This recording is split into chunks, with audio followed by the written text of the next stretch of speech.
Ayan, hello po. Magandang umaga, magandang gabi, no? Kung nasaan panig tayo ng mundo, ayan. So, ito po ay umaga na ng linggo ngayon, ha. Happy Sunday, everyone. Ayan po, no? June 7, tama, no? Of 2026. So, ayan po, ha. Kaninong reading itong ating makukuha ngayong gabi na ito? Ayan, umaga pala, gabi sa iba, no? Pwedeng sa inyo, pwedeng kung kanino man, take only what resonates po, ha. Inuulit ko sa lahat po na may gusto ng ating private reading, magpa-schedule na kayo para sa Friday, sa susunod, o ayan po, ha.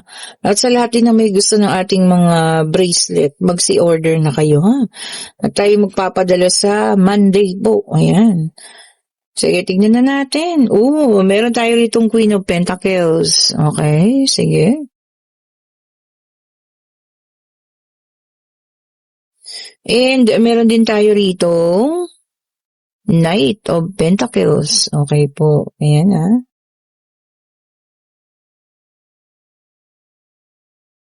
Tingnan pa natin. Check pa natin. Oops, meron tayo dito Five of Pentacles. Ayan. Puro Pentacles to ah.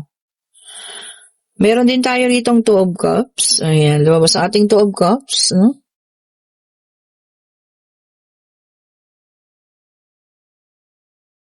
Tingnan pa natin po ha.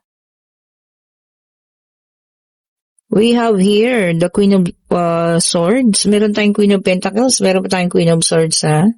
Tingnan nyo naman. Ang mga queen, ang ating mga reyna. Diba? Ayan po ha. Sa lahat ng may gusto ng ating mga pampaswerte kaperahan, original citrine, ayan. At mga yellow agate, at syempre ang ating citrine mantra. Ayan ha. Ano man ang inyong mapusuan, yan po ang mga pang-financial natin, pangtawag ng swerte, diba? And we have here the Ten of Pentacles, ayan.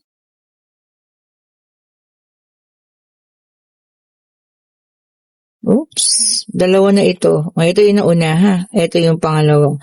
Okay po, meron tayo rito Nine of Swords and meron tayo dito Five of Cups. Okay. So, nakikita ko dito, meron ba kayong mga bagay na nawala? Ayan. Person na nawala o umalis. Ganyan, kaligayahan na nawala. Diba? Ayan po. Kung ano man itong mga bagay na nawala sa inyo, ito na po ha. Magbabalik na. Kagaya nito, malungkot ang ating Queen of Pentacles. Parang nawalan siya, ng kaperahan. Ayan. Naloko na swindler. Ayan po, Kaya ngayon naging mas matapang eh. Pero wag ka pong mag-alala ha. Kung ano po yung nawala sa inyo, doble-doble po ang balik na triple pa. Ayan. Kung ito man ay kaperahan, nang dahil sa negosyo ninyo, ayan. Or kung kayo po ay naloko ng pinagkakatiwalaan ninyo, yung babalik at babalik po yan ha. Isa pa dito, nagkakaroon ng problema, sa mga mana, ayan. Sa mga bagay na ipinamana, pwedeng magulang, pwedeng mga kamag-anak, yan, lolo, lola, Ayan, huwag ka rin mag-alala, ayan na po, at maayos na, Kung ito pa po ay mga lupa na ipinamana sa inyo, na ngayon, alam niyo yan, pinagdaramot ng mga tsuhin ninyo, at gusto lang kayong isahan.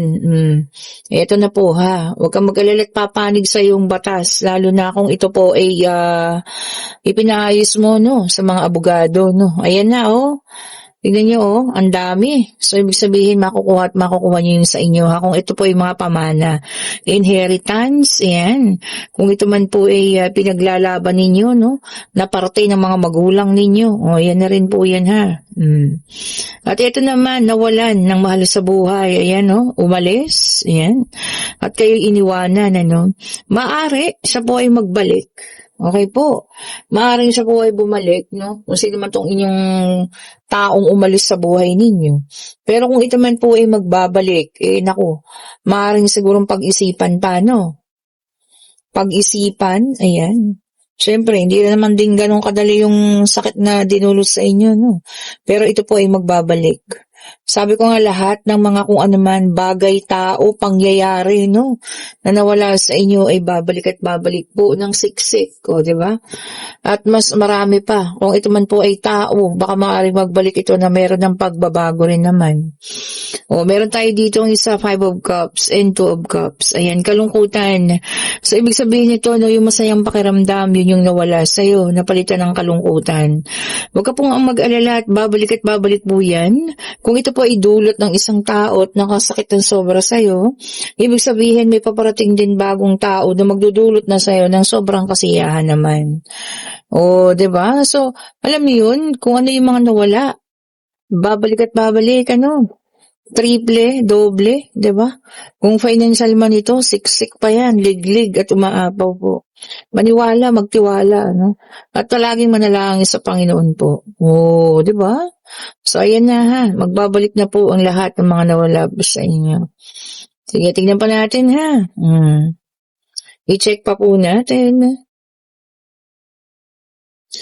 Oops, ayan, meron tayo rito. Oh, ito pa isa, no? So, meron tayong 5 of Swords. Pakiramdam na tayo ay may pagkatalo, no? Ayan. Sabi niya nga rito is, ano, no? May mga taong tumalikod. Oh, ayan. Sa inyo. Oh. Na nakaramdam ka na para kang talunan. Kasi nga, tinalikuran ka na itong mga taong pinagkakatiwalaan mo.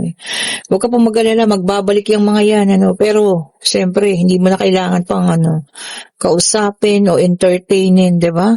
Sila yun eh. Sila yung sumira sa iyo eh. Di ba? Halos ikadurog ng puso mo, no? Ang pagtalikod ng mga taong ito. Pero bakit mo pa kailangan, ano, tanggapin? Siguro sa panahon na yun, baka i-reject mo, no? Para makita na rin nila, na ano, yung mga mali nilang ginawa.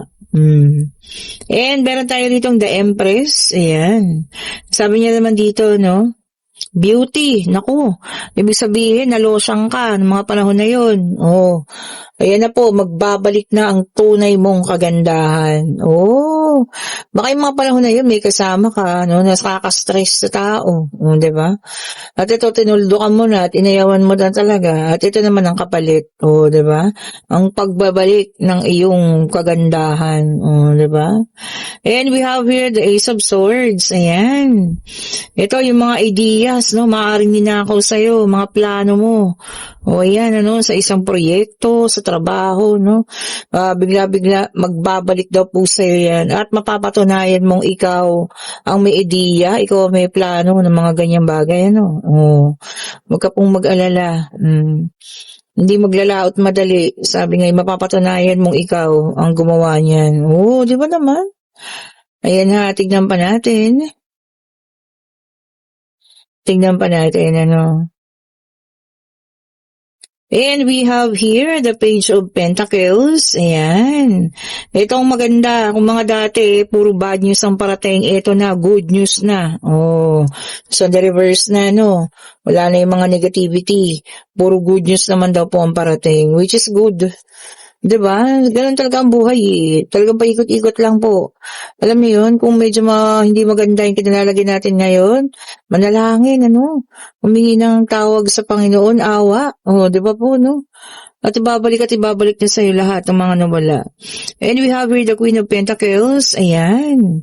O, dito, no, hindi na gaanong malungkot ang ating Queen of Pentacles. Kasi ayan na, nagbabalik na ang lahat ng mga bagay na ano, no? Lalo na kung financial man yan. O, di ba?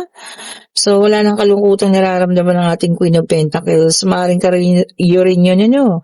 O, no gender specification ha, lalaki, babae. O. And this is your winning era. O, tignan mo. 6 of Wands, ayan. O, success. Diba? So, ito na po, paparating na ha. Yan yung mga bagay na nawala sa'yo eh. Pagiging successful, diba? Nawala sa'yo. Dahil napunta ka sa pagkalugmo, sa mga, alam mo yun, pagkaalis sa mga tao, pinagkatiwalaan mo, minahal mo. Pero ito na po, ibabalik sa'yo ng Panginoon ha.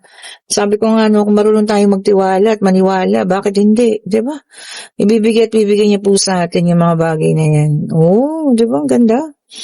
And we also have here the full freedom. O yan. Kung ito naman ang inalis sa'yo noon, wala kang kalayaan. O babalik na po sa'yo ang kalayaan mo. Ganda? 'Di ba? Pagiging malaya. Magagawa ang lahat ng naisin sa buhay. Bakit hindi? 'Di ba? Malaya ka na eh.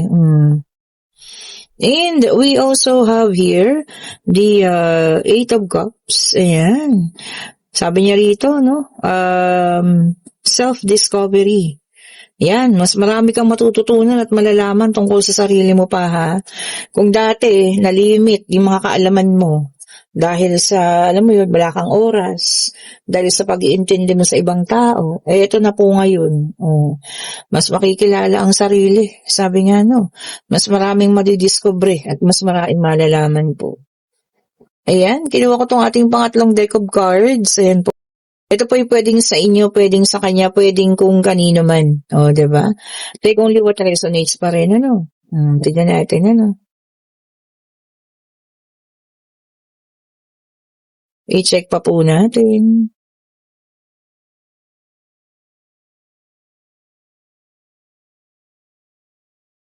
I-check natin. Ayun. And we have here the strength na fire sign, Aries, Leon, Sagittarius. Ayan. Sabi niya rito, focus.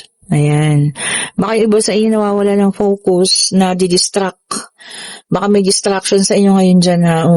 Ingat-ingat po. Diba? Baka hindi maganda yung mga isinasaksak sa isip ninyo kaya nagkakaroon ng distraction. Pag-aralan din ha. Kung ano man yung mga suggestion ng mga tao, suggestion, ganyan. Pag-aralan nyo po. At tignan nyo rin, bakit kayo nadidistract, ha? Ayusin po, ayusin.